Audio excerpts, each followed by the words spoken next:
Sebagai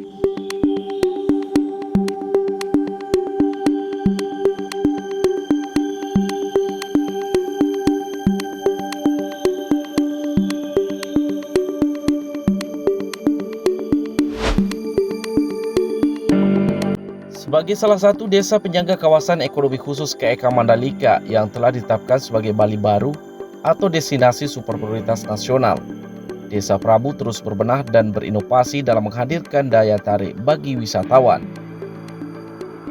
Desa Prabu yang terletak di Kecamatan Pujut, bagian selatan Kabupaten Lombok Tengah, memiliki luas wilayah sekitar 160 km persegi dan dihuni oleh sekitar 2.000 kepala keluarga. Masyarakat Desa Prabu yang secara turun-temurun memiliki tradisi beternak sapi yang telah menjadi bagian dari budaya sekaligus sumber pendapatan ekonomi utama mereka. Saya Kepala Desa Prabu, jadi kondisi desa kami dari zaman dahulu sampai sekarang, kami itu pemelihara sapi. Jadi sapi itu sangat mendukung daripada kehidupan kami sehari-hari.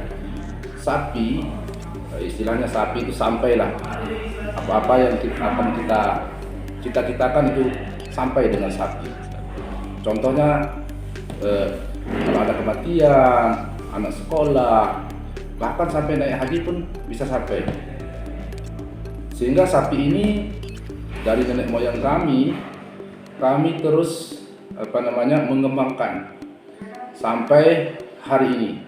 Namun demikian, kondisi ini menjadi dilema di tengah keberadaan kawasan ekonomi khusus KEK Mandalika yang menjadi tujuan wisatawan mancanegara karena kotoran sapi yang berserakan di sekitar kawasan mengganggu kenyamanan wisatawan. Beberapa hotel yang berada di sekitar lokasi juga mengalami gangguan akibat pencemaran lingkungan yang ditimbulkan oleh kotoran sapi, sehingga menurunkan kenyamanan wisatawan dan berpotensi mengganggu citra pariwisata daerah. Terlebih di kawasan tersebut, sekitar 30% penduduknya adalah turis mancanegara yang tinggal sementara. Atas kondisi itu, Badan Riset dan Inovasi Daerah Brida Provinsi Nusa Tenggara Barat meluncurkan sebuah program inovatif bertajuk Dari Kotoran Ternak Lahir Pupuk Istimewa hingga Racikan Wine Lombok untuk mendukung destinasi super prioritas nasional. Program ini menjadi solusi kreatif untuk mengurai persoalan di Desa Prabu dengan memanfaatkan limbah kotoran sapi dan kelelawar untuk diolah menggunakan teknologi tepat guna menjadi kompos organik berkualitas tinggi. Sapinya, ini yang kotoran sapi, ini kotoran kelelawar yang sudah diayak. Kemudian masyarakat Desa Prabu juga didorong untuk melakukan budidaya anggur yang nantinya bisa memanfaatkan kompos organik dari kotoran sapi tersebut sebagai pupuk tanaman anggur. Pupuk ini berlanjut ke anggur.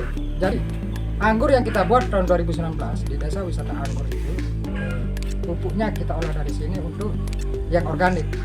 Tak sampai di situ, inovasi ini terus berkembang hingga mampu mengolah buah anggur menjadi produk wine Lombok tanpa kandungan alkohol. Produk ini menjadi salah satu unggulan lokal karena tidak hanya mempertahankan cita rasa khas seperti wine pada umumnya, tetapi juga sesuai dengan prinsip syariah. Produk wine non-alkohol ini telah mendapatkan hak paten haki dari Kementerian Hukum dan HAM yang menandakan perlindungan dan pengakuan atas kekayaan intelektual.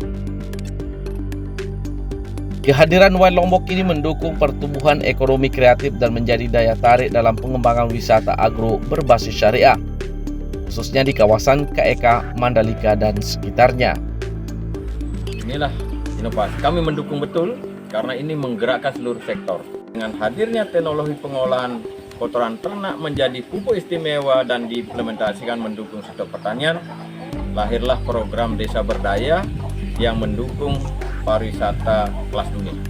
Selain aspek produksi, keunggulan inovasi ini mampu memberikan manfaat bagi pemberdayaan 1.000 orang peternak dan keluarganya, membuka peluang kerja baru masyarakat sekitarnya, tercipta industri turunan sektor peternakan dan hasil pertanian yang berdampak pada peningkatan produktivitas ekonomi dan pengurangan angka kemiskinan.